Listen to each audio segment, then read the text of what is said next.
2022년 2월 18일 금요일 전광성교회 새벽기도회를 시작하겠습니다. 사도신경으로 우리의 신앙을 고백하겠습니다. 나는 전능하신 아버지 하나님 천지의 창조주를 믿습니다. 나는 그의 유일하신 아들 우리 주 예수 그리스도를 믿습니다. 그는 성령으로 잉태되어 동정녀 마리아에게서 나시고 본디오 빌라도에게 고난을 받아 십자가에 못 박혀 죽으시고 장사된 지 사흘 만에 죽은 자 가운데서 다시 살아나셨으며 하늘에 오르시어 전능하신 아버지 하나님 우편에 앉아 계시다가 거기로부터 살아있는 자와 죽은 자를 심판하러 오십니다. 나는 성령을 믿으며 거룩한 공교회와 성도의 교제와 죄를 용서받는 것과 몸의 부활과 영생을 믿습니다. 아멘. 찬송가 545장입니다.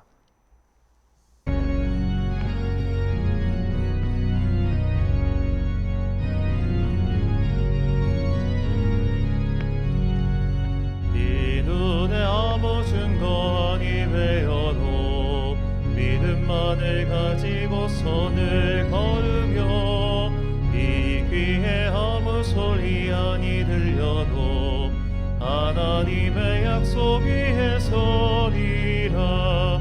걸어가세 믿음 위에 서서 나가세 의심 버리고 걸어가세 믿음 위에 서서 눈과 귀에 아무 증거 없어도 이 눈이 보기에는 어떠하든지 이미 얻은 증거대로 늘 거듭며 이 맘에 의심 없이 살아갈 때에 우리 소원 주 안에서 이루리.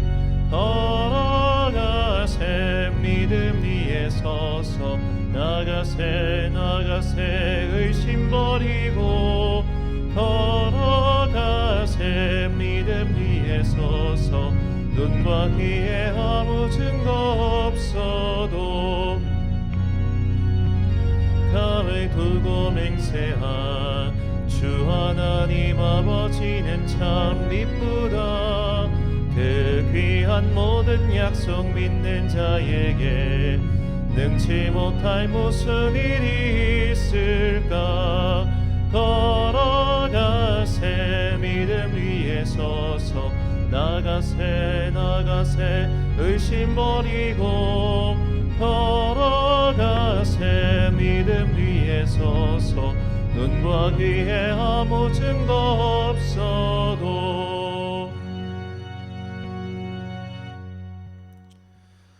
오늘 우리에게 주시는 하나님의 말씀 고린도후서 11장 1절부터 33절까지의 말씀입니다. 고린도후서 11장 1절부터 33절까지의 말씀. 이제 봉독하겠습니다. 하나님의 말씀을 경청하십시오. 여러분은 내가 좀 어리석은 말을 하더라도 용납해 주시기 바랍니다. 꼭 나를 용납해 주십시오. 나는 하나님께서 보여주신 열렬한 관심으로 여러분을 두고 몹시 마음을 씁니다. 나는 여러분을 순결한 처녀로 그리스도께 드리려고 여러분을 한 분 남편 되실 그리스도와 약혼시켰습니다. 그러나 내가 두려워하는 것은 뱀이 그 간사한 꾀로 하와를 속인 것과 같이 여러분의 생각이 부패해서 여러분이 그리스도께 대한 진실함과 순결함을 저버리게 되지는 않을까 하는 것입니다. 어떤 사람이 와서 우리가 전하지 않은 다른 예수를 전해도 여러분은 그러한 사람을 잘도 용납합니다. 여러분은 우리에게서 받지 아니한 다른 영을 잘도 받아들이고 우리에게서 받지 아니한 다른 복음을 잘도 받아들입니다. 나는 저 거물급 사도들보다 조금도 못할 것이 없다고 생각합니다. 내가 말에는 능하지 못할는지 모르지만 지식에는 그렇지 않습니다. 우리는 이것을 모든 일에서 여러 가지로 여러분에게 나타내 보였습니다. 나는 여러분을 높이기 위하여 나 자신을 낮추었고 또 하나님의 복음을 값없이 여러분에게 전하였습니다. 그렇게 한 것이 죄라도 된다는 말입니까? 나는 여러분을 섬기기 위하여 삭은 다른 여러 교회에서 받았습니다. 그것은 다른 교회에서 빼앗아 낸 셈입니다. 내가 여러분과 같이 있는 동안에는 빈곤하였지만 여러분 가운데서 어느 누구에게도 누를 끼친 일은 없습니다. 마케도니아에서 온 교우들이 내가 필요로 하는 것을 조달해 주었습니다. 나는 모든 일에 여러분에게 짐이 되지 않으려고 애썼고 앞으로도 그렇게 할 것입니다. 내 안에 있는 그리스도의 진실을 걸고 말합니다마는 아가야 지방에서는 아무도 나의 이런 자랑을 막지 못할 것입니다.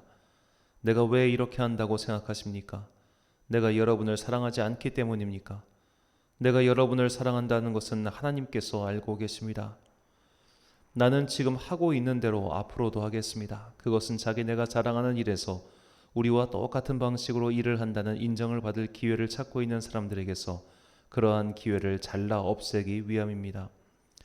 이런 사람들은 거짓 사도요, 속이는 일꾼들이요, 그리스도의 사도로 가장하는 자들입니다. 그러나 놀랄 것은 없습니다. 사탄도 빛의 천사로 가장합니다. 그렇다면 사탄의 일꾼들이 의의 일꾼으로 가장한다고 해서 조금도 놀랄 것이 없습니다.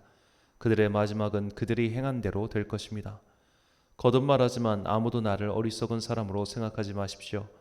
그러나 여러분이 나를 어리석은 사람으로 생각하려거든 어리석은 사람으로 받아주어서 나도 좀 자랑하게 놓아두십시오. 지금 내가 하는 말은 주님의 지시를 따라 하는 말이 아니라 어리석음에 빠져서 자랑하기를 이렇게 장담하는 사람처럼 어리석게 하는 말입니다. 많은 사람이 육신의 일을 가지고 자랑하니 나도 자랑해 보겠습니다. 여러분은 어지간히도 슬기로운 사람들이라서 어리석은 사람들을 잘도 참아줍니다. 누가 여러분을 종으로 부려도, 누가 여러분을 잡아먹어도, 누가 여러분을 골려도, 누가 여러분을 얕보아도, 누가 여러분의 뺨을 때려도 여러분은 가만히 있습니다. 부끄럽지만 터놓고 말씀드립니다. 우리는 너무나 약해서 그렇게는 하지 못하였습니다. 그러나 누가 감히 자랑을 하려고 하면 나도 감히 자랑해 보겠습니다. 내가 어리석은 말을 해보겠다는 말입니다. 그들이 히브리 사람입니까? 나도 그렇습니다. 그들이 이스라엘 사람입니까? 나도 그렇습니다. 그들이 아브라함의 후손입니까? 나도 그렇습니다. 그들이 그리스도의 일꾼입니까? 내가 정신 나간 사람같이 말합니다마는 나는 더욱 그렇습니다. 나는 수고도 더 많이 하고 감옥살이도 더 많이 하고 매도 더 많이 맞고 여러 번 죽을 뻔하였습니다. 유대 사람들에게서 마흔에서 하나를 뺀 매를 맞은 것이 5번이요, 채찍으로 맞은 것이 3번이요, 돌로 맞은 것이 1번이요, 파손을 당한 것이 3번이요, 밤낮 꼬박 하루를 망망한 바다를 떠다녔습니다. 자주 여행하는 동안에는 강물의 위험과 강도의 위험과 동족의 위험과 이방 사람의 위험과 도시의 위험과 광야의 위험과 바다의 위험과 거짓 형제의 위험을 당하였습니다. 수고와 고역에 시달리고 여러 번 밤을 지새우고 줄이고 목마르고 여러 번 굶고 추위에 떨고 헐벗었습니다. 그 밖의 것은 제쳐놓고서라도 모든 교회를 염려하는 염려가 날마다 내 마음을 누르고 있습니다. 누가 약해지면 나도 약해지지 않겠습니까? 누가 넘어지면 나도 애타지 않겠습니까? 꼭 자랑을 해야 한다고 하면 나는 내 약점들을 자랑하겠습니다. 영원히 찬양을 받으실 주 예수의 아버지 하나님께서 내 말이 거짓말이 아님을 아십니다. 다마스쿠스에서는 아레다 왕의 총리가 나를 잡으려고 다마스쿠스 성을 지키고 있었으나 교우들이 나를 광주리에 담아 성벽의 창문으로 내려주어서 나는 그 손에서 벗어났습니다. 아멘. 현세의 뿌리를 뽑으라 란 제목으로 하나님의 말씀 선포하겠습니다. 예수님께서 부활하시고 하늘로 올라가신 후 주님께서 약속하신 성령님께서 오셨습니다. 성령님께서 오신 후로 또 지금에 이르기까지 이 시대를 소위 성령의 시대라고 부릅니다. 이 성령의 시대와 함께 시작된 것이 교회입니다. 교회 사가들은 교회의 역사도 이렇게 시대에 따라 좀 세분화하죠. 먼저 주님의 직계제자들인 사도들의 시대가 있었습니다. 신약 성경의 시대와 정확히 겹치는 때입니다. 그리고 사도들이 죽은 후 속사도 시대가 시작되었습니다. 이 속은 이어지다라는 뜻으로 사도들의 직계제자들이 활동했던 때를 가리킵니다. 속사도 시대는 로마 제국의 기독교 공인으로 끝을 맺고 이후 교회의 틀을 정립한 교부들의 시대로 이어집니다. 이 교부들의 시대에 우리가 보고 있는 성경의 틀이 갖춰졌습니다. 교회는 이처럼 하루아침에 오늘날과 같은 모양을 갖춘 것이 아니라 최소한 300여 년의 시간이 걸려 이 조직과 그 내용이 정해졌습니다. 신약 성경의 배경이 되는 시대는 기원 후 70년 예루살렘의 멸망과 함께 끝을 맺고 그리고 313년 밀라노 칙령이 반포될 때까지 240년의 세월 동안 그리스도인들은 뚜렷한 조직도 그리고 완전한 성경도 없었습니다. 신뢰할 수 있는 사도들이나 사도들의 직계제자 시대에는 이 큰 문제가 없었습니다. 주님을 직접 본 사람들이었으니까요. 하지만 이제 그들도 모두 죽었습니다. 그때부터 교회는 조직과 제도의 틀을 갖추기 시작합니다. 속사도 시대와 교부의 시대를 잇는 때에 작성되어 교회 안에서 널리 유통된 예전 예식서가 있습니다. 이것이 12사도의 가르침이라는 부제가 붙은 디다케라는 책입니다. 이 디다케는 헬라어로 가르침이라는 뜻입니다. 이 디다케는 속사도 시대의 교회의 예전을 알려주는 아주 원시적인 교회의 모습을 보여주는 귀한 문서입니다. 이 책을 보면 예전에 관한 것 말고도 굉장히 흥미로운 부분이 나오는데 바로 교회에서 거짓 선지자를 판별하는 방법입니다. 당시에는 신학교도 없고 공인된 인증기관도 없었으니 이 사람이 진짜 선지자인지 아닌지 알 도리가 없었습니다. 심지어 성경책도 완성되지 않았을 때이니 뭔가 이 사람이 하는 말이 진실인지 가짜인지 이렇게 내가 스스로 판단할 수 있는 방법이 없었다는 뜻입니다. 당시 교회는 오늘날 우리처럼 담임 목사 제도라는 것이 없었습니다.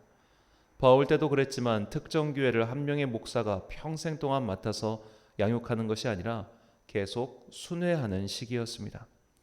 그런데 당시 사람들이 무슨 신분증을 들고 다니는 것도 아니고 인증서를 갖고 다니는 것도 아니니 이 사람이 진짜인지 가짜인지 구분을 뭔가 해야 될 기준이 필요했죠. 판별법이 필요했습니다. 디다케는 이 부분에 대해서 진짜 선지자와 가짜 선지자를 구분하는 방법을 가르쳐 줍니다. 바로 돈입니다. 말씀을 전하고 돈을 요구하거나 계속 그 교회에 머물려고 하면 가짜요. 다음 교회까지 갈 수 있을 정도의 여비만 요청하면 진짜 선지자라는 겁니다. 우리는 여기서 초대교회 사람들의 지혜를 엿볼 수 있습니다. 모든 인간은 돈을 사랑합니다. 그리고 돈에 대한 사랑의 뿌리는 현세의 만족에 있습니다. 그러니 현세의 만족을 바라지 않고 천국을 바라보는 사람이라면 돈에 집착하지 않을 것이고 자신에게 필요한 수준만 요구할 것이기 때문에 그것으로서 선지자의 거짓 유무를 판단하는 것이죠. 속사도 시대의 사람들이 이런 지혜를 발휘할 수 있었던 것은 그들이 바울의 사역을 알고 있었기 때문입니다. 바울은 당연히 돈을 위하여 사역하지 않았습니다. 그는 아직도 신학이 약하여 헌금을 하지 않는 고린도 교회에 부담을 주지 않기 위해 스스로 일을 해서 사역비를 충당하였고 그래도 모자란 부분은 다른 교회에서 지원을 받았습니다. 본문 8절과 9절 말씀입니다. 내가 너희를 섬기기 위하여 다른 여러 교회에서 비용을 받은 것은 탈취한 것이라. 또 내가 너희와 함께 있을 때 비용이 부족하였을 때 아무에게도 누를 끼치지 아니하였으면 마게도냐에서 온 형제들이 나의 부족한 것을 보충하였습니다.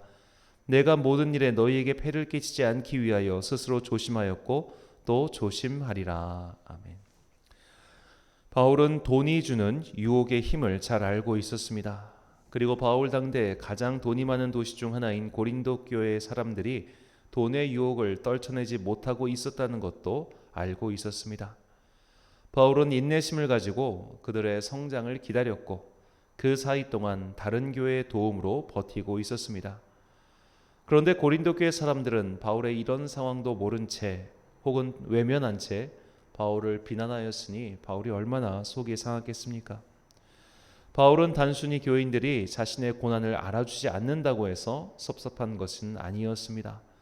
자꾸만 바울을 공격하여 교인들을 거짓된 길로 인도하는 거짓 교사들이 있었기에 그들의 공격에 대한 자기 방어, 자기 변호, 또 항변으로서 내가 지금까지 어떻게 사역하고 있었는지를 교인들에게 전하고 있습니다.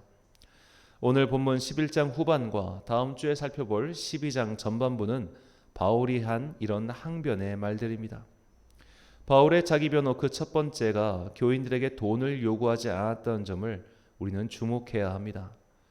거짓 교사들은 돈이 목적이기에 사람들을 현혹하여 사람들의 인기를 얻으려고 했지만 바울은 돈이 목적이 아닌 사역의 보조 수단에 불과했기 때문에 그런 것을 더 많이 얻기 위해 살지 않았다. 그렇게 말하고 있습니다. 성경은 돈에 대해 정말 많은 이야기를 합니다. 어떤 이는 성경 전체의 4분의 1 정도는 돈에 대한 말이라고 해석할 정도입니다. 성경은 이처럼 돈의 본질과 그 사용에 대해서 말하는 것은 돈이야말로 지금 내가 이 세상을 바라보는 나의 상태를 적나라하게 보여주기 때문입니다. 사도 바울은 다음과 같이 경고합니다. 디모데전서 6장 9절과 10절 말씀입니다. 부하려 하는 자들은 시험과 올무와 여러 가지 어리석고 해로운 욕심에 떨어지나니 곧 사람으로 파멸과 멸망에 빠지게 하는 것이라. 돈을 사랑함이 일만하게 뿌리가 되나니 이것을 탐내는 자들은 미혹을 받아 믿음에서 떠나 많은 근심으로써 자기를 질렀도다.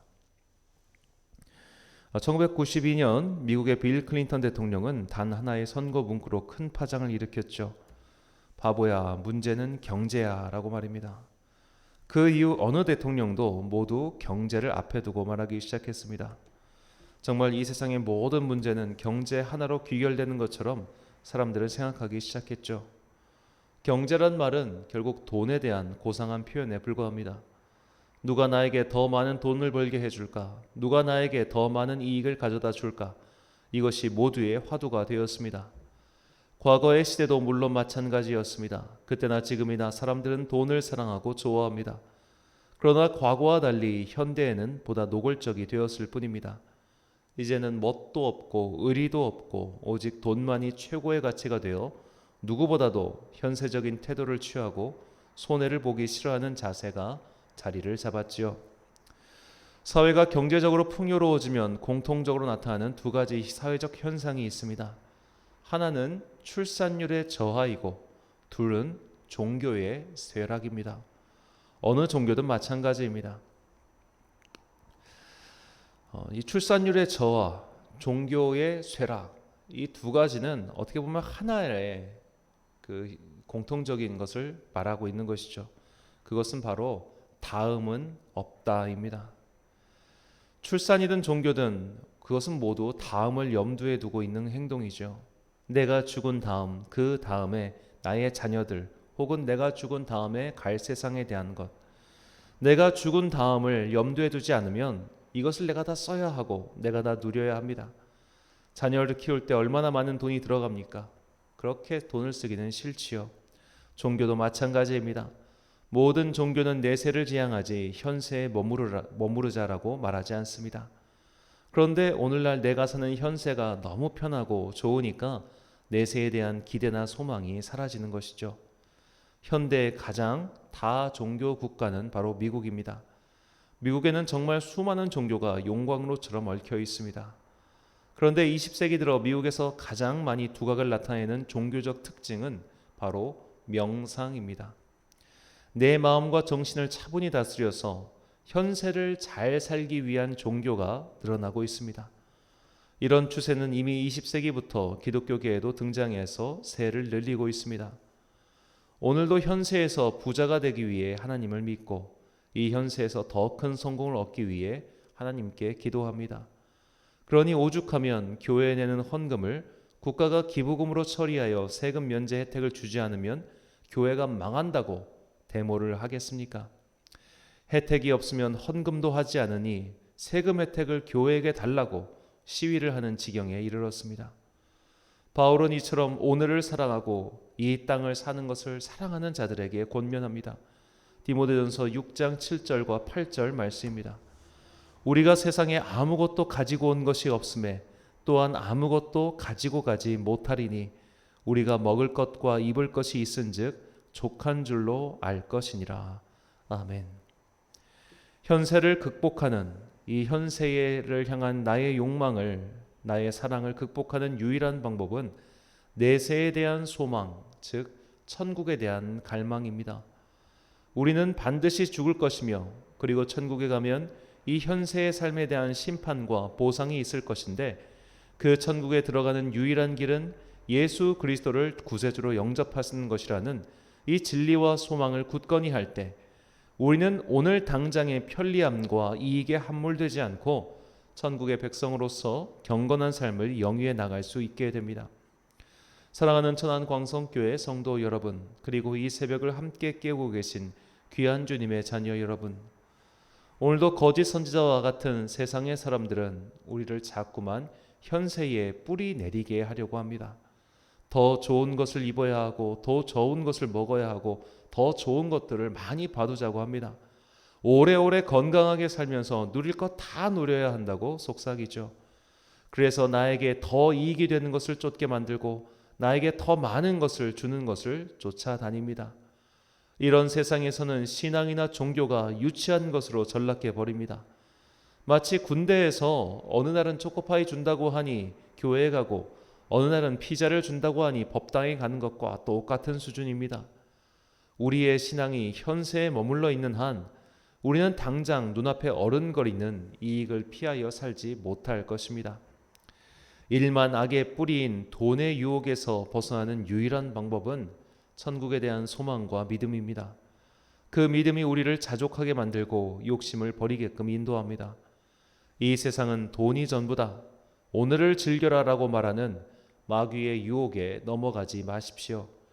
천국을 바라보며 오늘을 자족하며 살아갔던 사도들의 본을 받아 일만 악의 뿌리를 뛰어넘어 저 하늘을 향해 나아가는 천국의 자녀들 되시기를 주의 이름으로 축원합니다. 기도하겠습니다. 사랑과 내가 충만하신 아버지 하나님, 바울은 더 많은 것을 얻고 더 편할 수 있었지만 하늘의 상을 바라보며 주님의 나라를 간절히 소망하였기에 그런 것들에 눈을 돌리지 않고 마음을 빼앗기지 않았습니다. 우리는 오늘을 행복하게 살기 위해 주님을 믿는 것이 아니라 설령 오늘이 불행하다 할지라도 천국의 그날을 꿈꾸기에 주님과 동행하며 살고 있습니다. 현세에 묶여버린 우리의 눈을 열어주소서. 언젠가 주님께서 이 땅에 다시 오실 그날을 기다리며 오늘도 소명의 길을 굳건히 걸어가게 하옵소서. 한 주간의 업무를 마무리하는 금요일입니다. 바쁘게 살아가는 주의 자녀들 오늘도 지켜주시고, 특별히 날씨가 너무 추워서 이 꽃샘 추위로 인해 몸의 건강이 상할까 염려되오니 각 성도들에게 주님께서 알맞은 은총을 내려주사 이 추위로 인해 건강이 상하지 않게 하여 주옵소서. 오늘 저녁도 각자의 자리에서 나와서 주님께 간절히 기도하는 당신의 자녀들이 있사오니 그 마음속 깊은 곳에 있는 당신을 향한 사랑과 그 열망을 깨닫게 하시고 주님께서 그들의 기도를 받아주사 이제는 이 땅을 살아가는 동안 항상 주님과 동행하며 기쁨이 넘치게 하여 주옵소서. 열심히 공부하고 있는 당신의 자녀들 기억하여 주시옵시고 이 수험생활 마칠 때에 주님께 영광 돌리며 주님께 감사의 예물을 드리는 당신의 자녀들 되게 하여 주옵소서. 오늘도 참 좋으신 우리 주님의 은총과 평강이 주의 백성들에게 임하시길 간절히 소망하오며 예수님의 이름으로 기도드립니다. 아멘. 주기도문하심으로 새벽 기도를 마치겠습니다. 하늘에 계신 우리 아버지, 아버지의 이름을 거룩하게 하시며 아버지의 나라가 오게 하시며 아버지의 뜻이 하늘에서와 같이 땅에서도 이루어지게 하소서. 오늘 우리에게 일용할 양식을 주시고 우리가 우리에게 잘못한 사람을 용서하여 준 것 같이 우리 죄를 용서하여 주시고 우리를 시험에 빠지지 않게 하시고 악에서 구하소서. 나라와 권능과 영광이 영원히 아버지의 것입니다. 아멘.